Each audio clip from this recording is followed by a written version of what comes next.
Hey everybody! So today we are back with Sarah France of Solar Cross Astrology. Today we'll be talking about the Age of Pisces specifically. I want to start out with the disclaimer though, the same kind of disclaimer from the last video. I know that there are people that have opinions about this kind of stuff.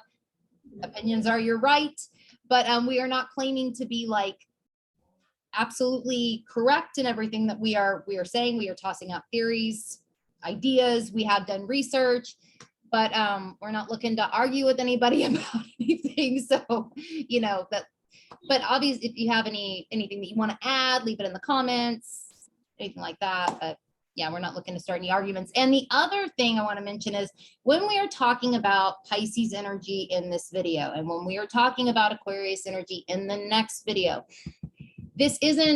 we're talking about astrological ages here. We're not talking about your sun being in Pisces or your moon being in Pisces or anything personal, right? This is all about the ages.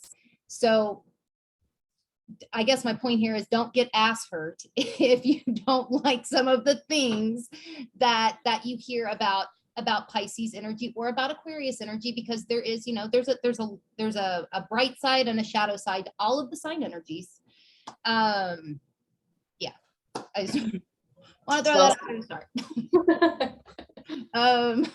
But I guess, would you like to how do you want to start? Okay, let me look at my outline real quick. Okay, so I think that, you know, it'd be a good idea to start by maybe just defining Pisces as a sign, giving like the basic information about Pisces and kind of, you know, its general function in the zodiac and how it manifests. I don't know if you have any immediate thoughts when you think of Pisces. I do. Yeah. I'll show this. This is one of the this is from the star cards. This is the card for Pisces, a whole bunch of keywords. And Pisces sign energy is how something is expressed, so that energy is, you know, right, it's like the adjective. Yes, exactly.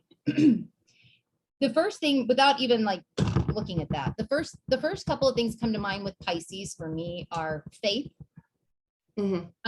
Belief has always been more of a Jupiter thing or Sagittarius thing, whereas faith, even blind faith, is kind of a Pisces thing. Yeah. Spirituality. And I also think of Pisces as the Lord of illusions. Yes. It can. What about you? What Yeah, those are some good jumping off points for Pisces. I think that Pisces, being related to the 12th house in the chart, it does kind of have this overlap, even though they are not one and the same. However, yeah, like themes of self-undoing, I think, are very common in Piscean experience. Even though that's a 12th house signification, along with experiencing either, you know, this can be either unintentional or intentional, but solitude and isolation and a need for, I guess, detaching from the material world in order to not become overwhelmed. When I think of Pisces, I think of, you know, essentially, like, even though this could be connected to Cancer as a crab, I do think of like a crab without its shell, you know, essentially just this hypersensitivity to its external environment for lack of external protection. Pisces is extremely open to everything.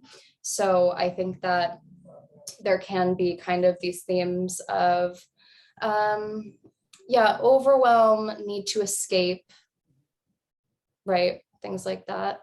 And then, yeah, just, yeah, spirituality and faith. And I would say love and respect for the divine.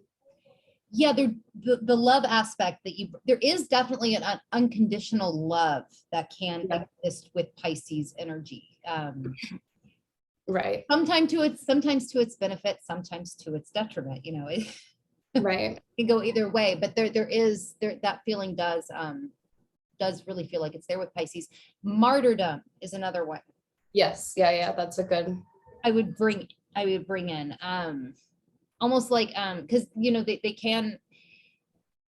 can be serving too, right? But a lot of the times Pisces serves in such a way that Yeah. it's not serving itself at all.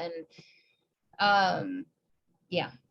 Kind of in a similar vein to that, you know, again, just to reiterate what Ellie was saying earlier, this is not as an attack on any Pisces out there, but Pisces as a sign definitely does have, you know, connections to the manipulation of truth or of reality. This is why Pisces, for example, is related to mysticism and magic sometimes, right? Because it's the manipulation of the material world. But this can also be in the sense of, you know, manipulating the truth or manipulating your perception of external circumstances, right? In order to convince yourself of something that is not. Yes. Yes. Well, and I say that as, I mean, I know that like you were saying, you know, the 12th house and Pisces aren't the same thing. There's an affinity there. They're not the same thing. But as a 12th house sun, I get it. I get what you're saying. Like, or rather that I can be really great at conning myself. Yeah. Into not believing something is true when it's right in front of your face. I did that for years.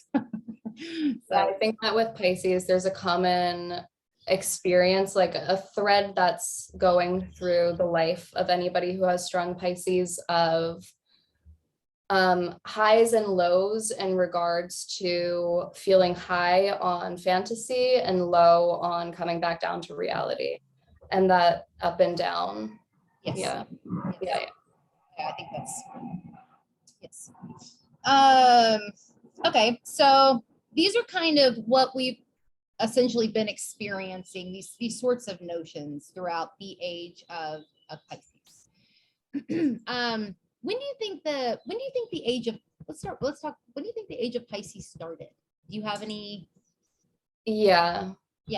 I think that you know, there's definitely a gray period, like we were talking about in the last video, because the ages last so long, the transition is definitely something that I feel like happens over the course of at least a few hundred years.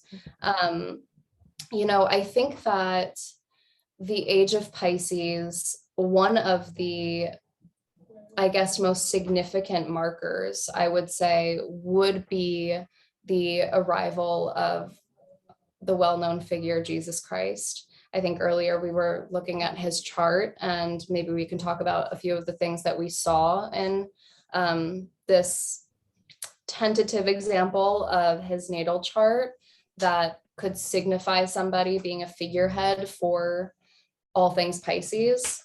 Yeah. And then also just thinking about even in like the few hundred years before the birth of Christ, you know, all of the different, we might have been in that time firmly rooted in the age of Aries. However, all of the different belief systems and philosophies that were kind of starting to sprout up before in the few hundred years before Christ, with like Gnosticism and Hermeticism and all of, you know, these kind of very mystical alchemic practices that were coming up, it feels like that definitely could be related to Pisces as well. Oh, I think so for sure.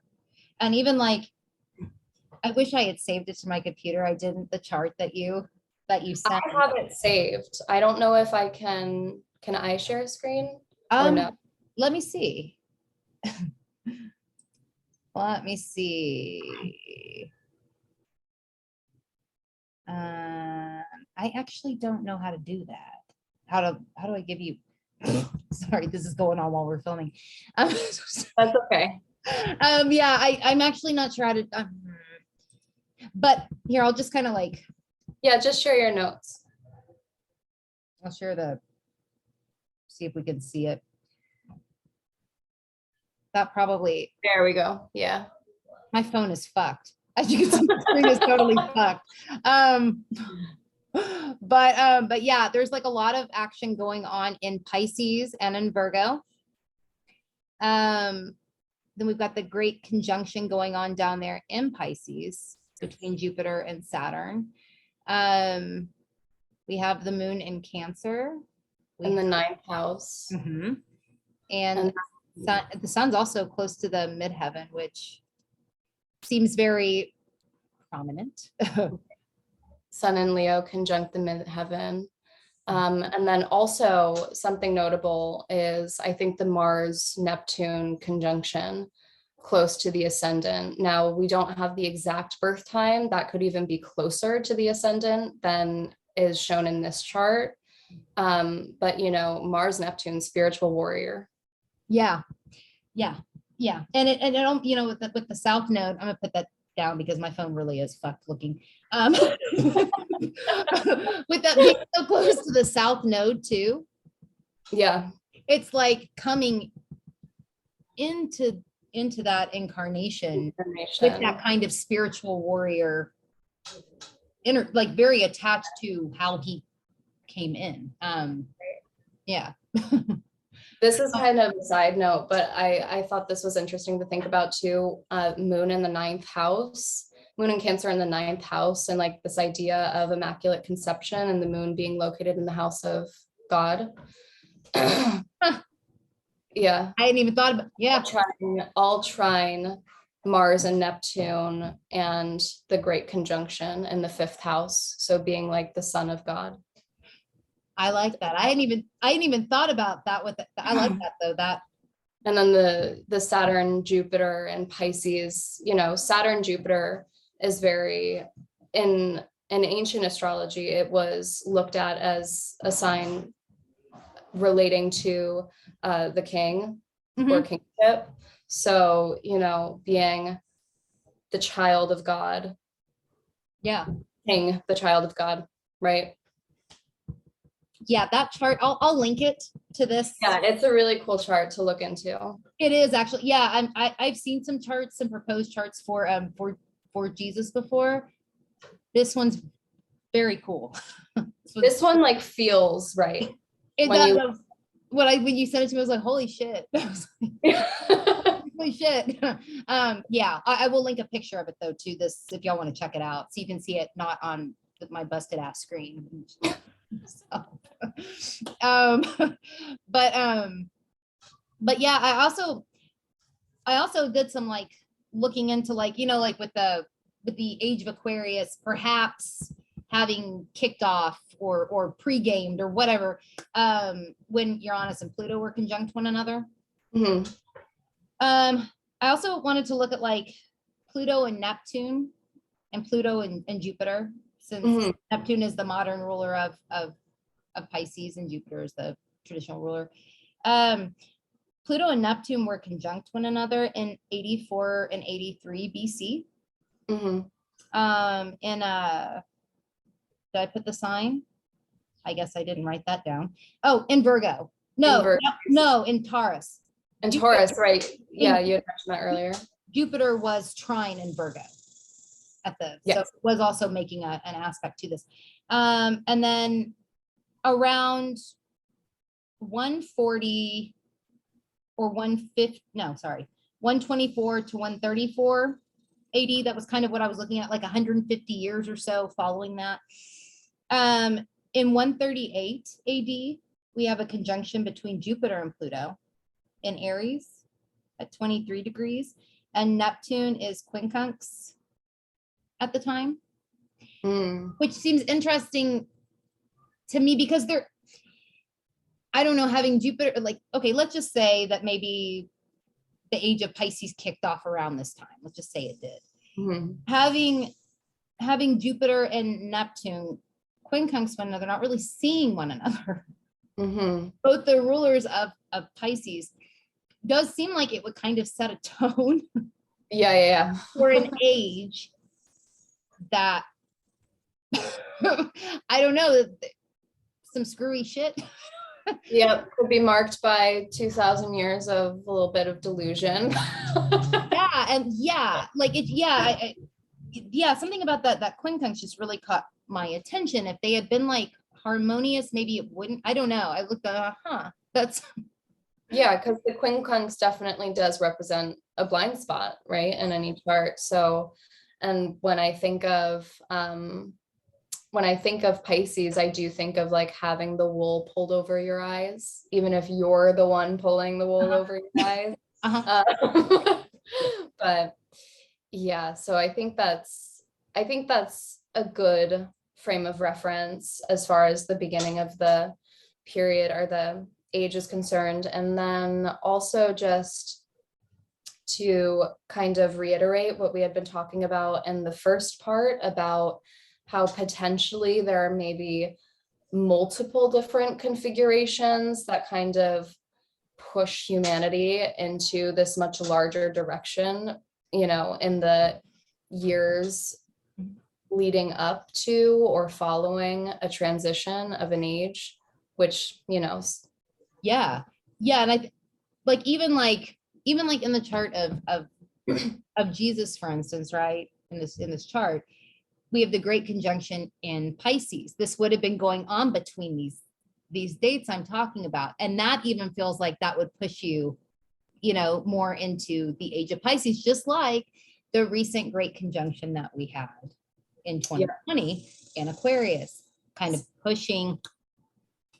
inching us even closer to that Aquarian age. Yes. Yeah, it does kind of seem like I'll have to do some more research into it, but it does kind of seem like the Jupiter-Saturn conjunction is prominent in any major transitions in humanity. Those every they definitely seem to be, just from the and again, that's something that I would have to do more research on too, but I do think that yes, they would factor in with that for sure. For sure. Now you also wanted to talk about like Mercury in Pisces. Yeah, let's go there. So this was something that it was just kind of like this random thought that came to me a few months ago, but in thinking more about it for this video, I think that there's a lot of like information that you can extract from looking at the ages in this way. And thinking about the planets that are either in their exaltation or in their fall or detriment in certain signs, and thinking about how those planets are functioning throughout the course of that age, especially the planets that are in their fall, looking at those planets as, you know, the fall of humanity during that time. So thinking about Pisces, for those of you who are not familiar, Pisces is the sign opposite Virgo. So Virgo is where Mercury has its exaltation, right? Because Mercury, the planet of the rational thinking mind, of calculation, of logic, does really well in a systems-oriented sign like Virgo. It struggles and has its fall in Pisces, opposite Virgo, because Pisces is all about feeling into the subtle energy of things. And so when Mercury, which Mercury kind of functions like your, what are they called? For the radio? Like the antenna. Oh, yeah. Mercury kind of functions like your antenna, and then the sign your Mercury is in is kind of like the channel that you're just naturally tuned to. And Pisces is kind of this channel that would be like white noise, like it's just receiving everything all the time and can get overwhelmed and a little bit flighty, I think, because of that. And it struggles in mercurial actions related to detail-oriented work and communication. But more specifically, thinking about Mercury and its fall in Pisces during the age of Pisces, you know, Mercury is the mind, right? And so we know from sources recovered from the ancient world that in many ancient thoughts and philosophies, the mind was thought of as a sixth sense, so to speak. It wasn't given any more power than your ability to see, hear, smell, taste, etc.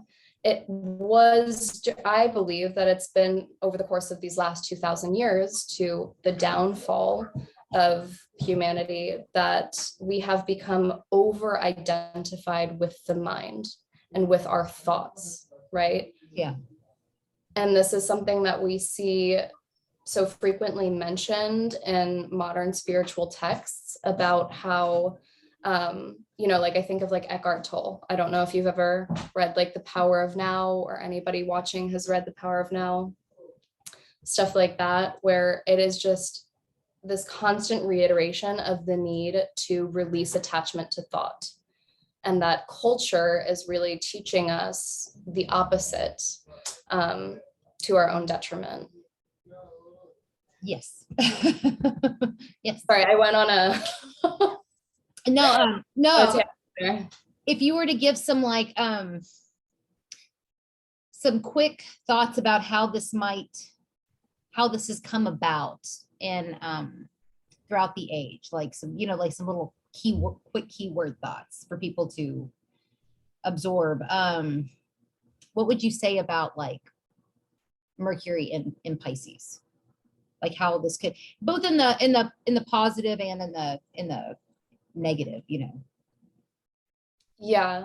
And the positive, I think that we see a lot more publication and spread of information around Piscean things like mysticism, magic, spirituality, right?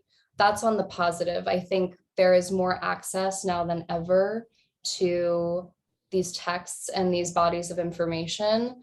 On the negative, I think that we see, like, on the one hand, this over-identification with the mind and with thought. And then also, I think we were talking about like how ambiguous things have become, like, especially in the media and like social media, like this whole idea of leading a double life online, right? You're like curating your Instagram feed and you're editing your pictures and editing the caption that you choose. Like, this is all very much, I feel like, the downside to Mercury and Pisces that wants to manipulate the information that is being expressed, which is like what we've been overrun with now in the current state of the media. Yes. Yeah. I have something kind of similar. You put it better than I do. I have in a positive way, I think of like this particular age, right? The age of Pisces. I think of like a more spiritual mindset, a more faith-based mindset. This now actually really depending on how you use this, this could be a good thing or a bad thing, but fluid communication, trying to, you know, intuitive mental capabilities. And then for the bad, I have like mind fucked. You know, because of all the, you know, because Pisces can be kind, you know, there can be a lack of clarity, a lack of what is actually real and what isn't. Not kind of knowing up from down. Yep. Fake news. Yeah, this whole fake news thing, that is like the epitome of Mercury and Pisces. Yeah, well, and that in some ways has gotten to the point where it's almost like what is even, you know what I mean? You're kind of left going, what is even accurate? You know? Exactly. Yeah. Another thing, you know, the religious stuff, right? I mean, that has been such a, and you know what, it's interesting when I think about Pisces, I do not think about religion and that's a Jupiter thing, right? That's a Sagittarius thing. Yeah. But because, Formal religion. Hmm? Like structured, standardized religion. Yeah, is definitely a Sag thing. Yeah. And I'm like with but there have been so many struggles with religious shit throughout these these 2000 years. They have a lot of the wars have, that have come up in history have had to do with this. And I'm like, it's almost like a blind faith, Mhm. or like this, it seems like a lot of these wars, people didn't question what it was they were really doing. It was just a blind faith of, I'm right. And what's also interesting about this, when I think of Pisces, I also think of more like coming together, more wholeness, if you will, and a lot of the religions that have caused a lot of shit, they're different branches off the same tree. Yeah.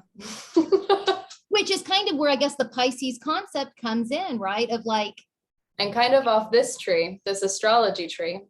That's a topic for another video, but yes, but no, you're very right about that. Yes. Yes. But I suppose that might be where I may not be articulating this completely correctly, but I guess I see the whole tree as being the Pisces and the different branches as being the mind fucking. Yeah. But yeah. Oh, you also wanted to talk about Venus exalted.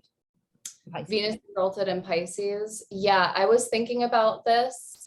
I think on like the one hand, there is really clear examples of that, like throughout the history of, like, for example, the 1960s, like all of this movement.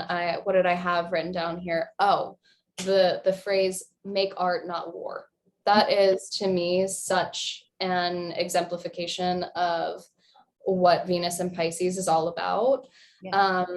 And then this idea of universal love and the push towards women's rights, and a lot of, unfortunately now, currently, we're seeing so much of what has been accomplished being encroached upon.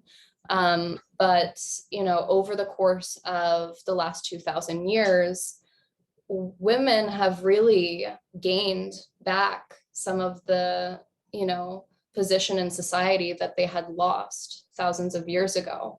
We're not where we used to be, but we've definitely made some headway, I think, for sure.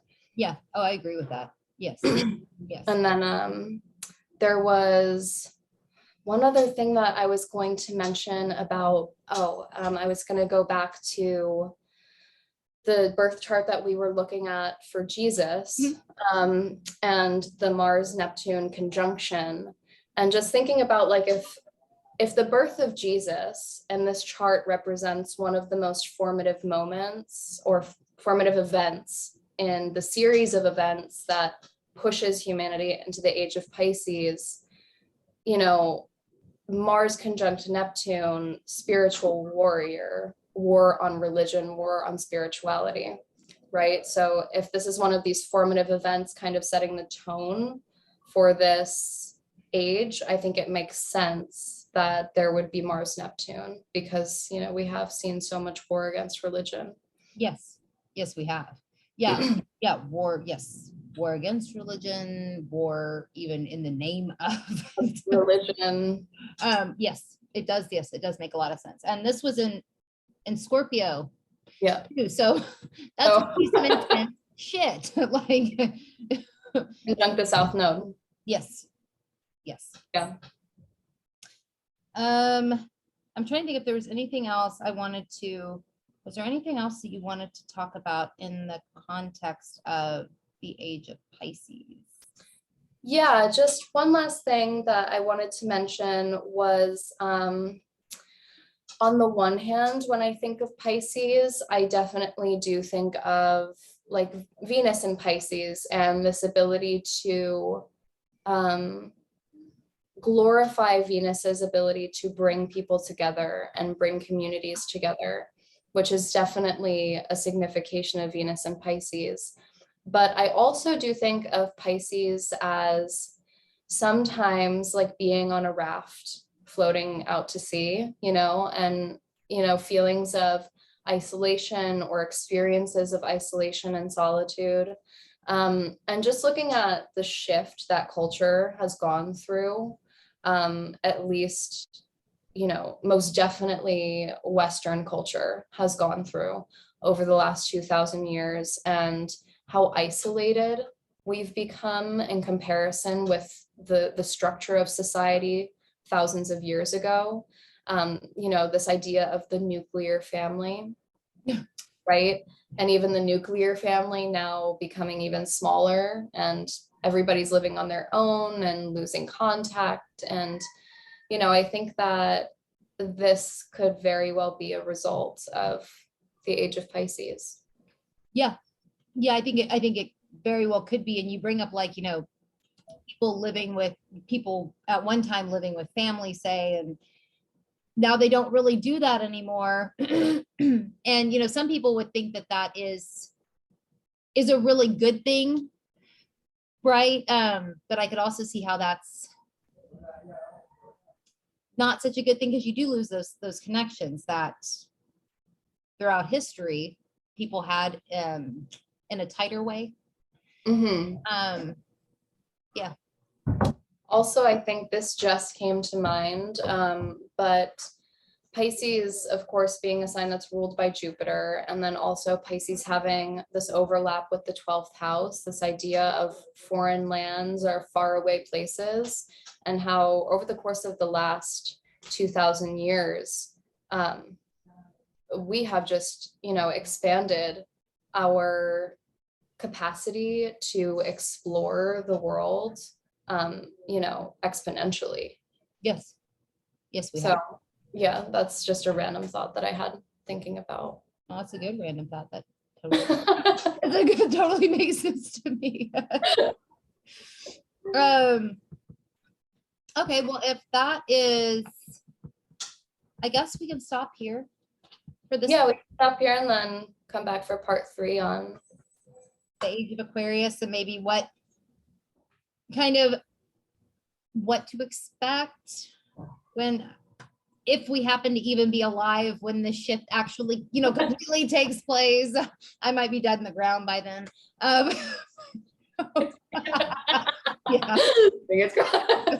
Yeah. With this kind of shit, there's growing pains, and I will be honest, the growing pains here do make me, not trying to be fear mongery, but they do make me nervous. Mm-hmm. About I blame you. I'd be full of shit if I said they didn't make me nervous. They do. Okay, I will go ahead and head off here. If you want to share where people can find you. Yeah, we'll link everything down below.